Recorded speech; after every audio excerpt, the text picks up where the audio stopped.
Il y a certaines choses que vous faites au quotidien et qui peuvent faire du mal à vos hormones et donc à votre fertilité. Si vous voulez un bébé, évitez ces 5 erreurs. La première erreur que vous pourriez faire, c'est de jeûner ou de sauter un repas.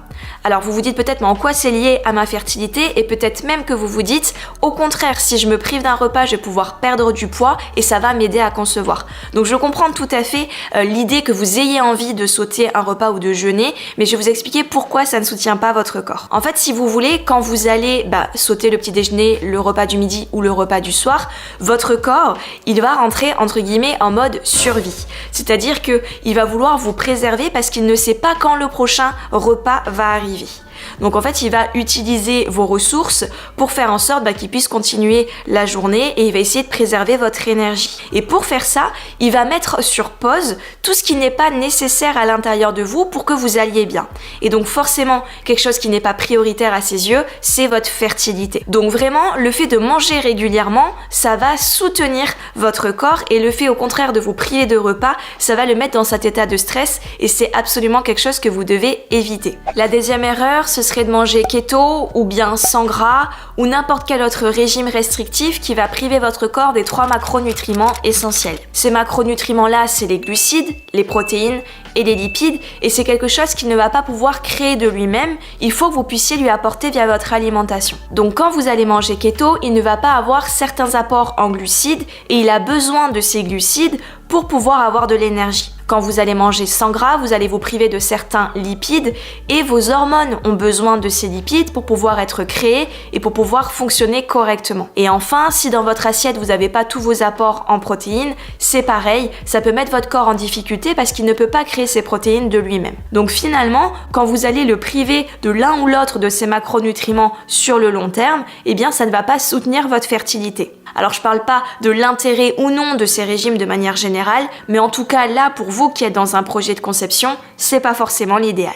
De manière générale, concernant votre alimentation, l'idée c'est de privilégier une alimentation variée et équilibrée qui vous donnera tous vos apports, d'éviter les produits transformés et industriels, de choisir le plus possible des aliments naturels et bio si c'est envisageable, afin d'éviter certains perturbateurs endocriniens. Alors bien sûr, l'idée c'est pas de faire la perfection, vous faites de votre mieux et c'est suffisant. Si jamais vous avez la possibilité de rajouter certaines petites choses au quotidien, faites-le parce que votre corps va s'en saisir. Si vous êtes intéressé par tout ce qui est alimentation et fertilité, je vous laisse découvrir ma playlist à ce sujet. La troisième erreur, ce serait de réchauffer votre Tupperware au micro-ondes ou bien d'aller chercher à la machine à café un petit gobelet de thé chaud tous les jours.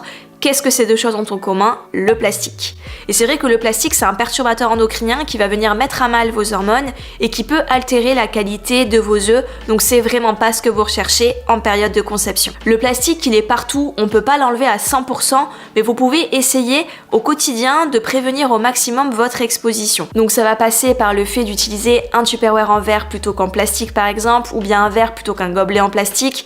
Et de manière générale, tout ce qui est liquide ou aliment chaud, d'éviter de le mettre directement dans du plastique. Ça peut être également veiller à la gourde que vous utilisez au quotidien. Est-ce qu'elle est en plastique ou non? Et faire le changement si nécessaire. Éviter d'utiliser tout ce qui est cellophane, conserve. Ça peut être aussi ne pas acheter les aliments qui vont être entourés directement dans du plastique dans les magasins, ou si vous n'avez pas d'autre choix, d'enlever directement ce plastique quand vous arrivez à la maison. En fait, quand vous avez des aliments qui vont être au contact du plastique, les particules vont se déposer dessus, et quand vous allez manger ces choses-là, ça va se retrouver directement à l'intérieur de vous et c'est pas soutenant pour votre fertilité. Donc de manière générale, autant que possible, essayez d'éviter le plastique. La quatrième erreur, ce serait d'avoir une activité physique qui n'est pas adaptée aux besoins de votre corps.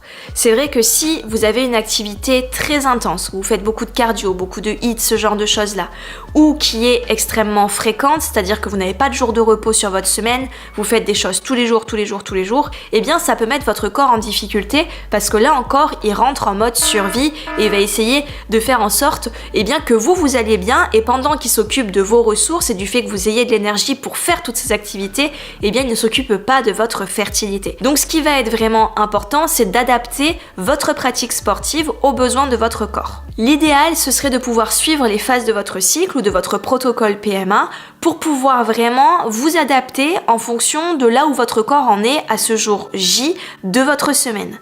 Donc c'est vrai que si vous aimez tout ce qui est cardio, etc., ça peut être hyper intéressant d'en faire, mais plutôt avant votre ovulation, avant votre transfert, quand vos hormones sont vraiment à leur pic et que vous avez beaucoup d'énergie. Mais à l'inverse, après votre ovulation, eh bien c'est vrai qu'il y a certains mouvements qu'il vaut mieux éviter, où il y a une intensité à rechercher qui est beaucoup plus douce, parce que votre corps essaie de créer un cocon. Donc dans cette idée, adaptez votre pratique et faites quelque chose de plus doux. D'ailleurs, si vous le souhaitez, je vous invite à découvrir mon programme de yoga nidation avec toutes les postures à faire à cette période spécifique. Finalement, ce qui compte, c'est de faire les bonnes choses au bon moment. Enfin, la dernière erreur, c'est d'avoir des sous-vêtements qui ne sont pas adaptés, notamment composés de polyester, d'acrylique, de nylon ou de n'importe quel tissu qui ne va pas permettre à votre peau de respirer. Et du coup, quand vous allez transpirer par exemple, ça va créer un environnement humide et chaud qui est idéal pour la prolifération des mauvaises bactéries. Et donc c'est vrai que c'est absolument pas quelque chose que vous recherchez pendant que vous êtes en projet de conception. Et d'ailleurs aussi, la grande majorité des sous-vêtements qu'on va pouvoir retrouver dans les magasins sont composés de polyester ou de tissus qui vont être à base de plastique. Et donc comme je vous l'expliquais juste avant, le plastique c'est vraiment à éviter, donc vous imaginez que si vous le mettez directement à même votre peau, c'est pas l'idéal. Donc finalement, il vaudrait mieux que vous choisissiez des sous-vêtements qui ne vont pas vous compresser, dans lesquels vous vous sentirez bien et qui vont être si possible 100% coton. Donc voilà 5 erreurs à ne pas faire. Si cette vidéo vous a plu, je pense que celle-ci pourrait vous intéresser également, ces 5 aliments à éviter pour soutenir votre corps. N'hésitez pas à vous abonner à ma chaîne YouTube, je vous propose très régulièrement du contenu en lien avec votre projet de conception. Je vous envoie toutes mes plus belles ondes et je vous dis à très bientôt.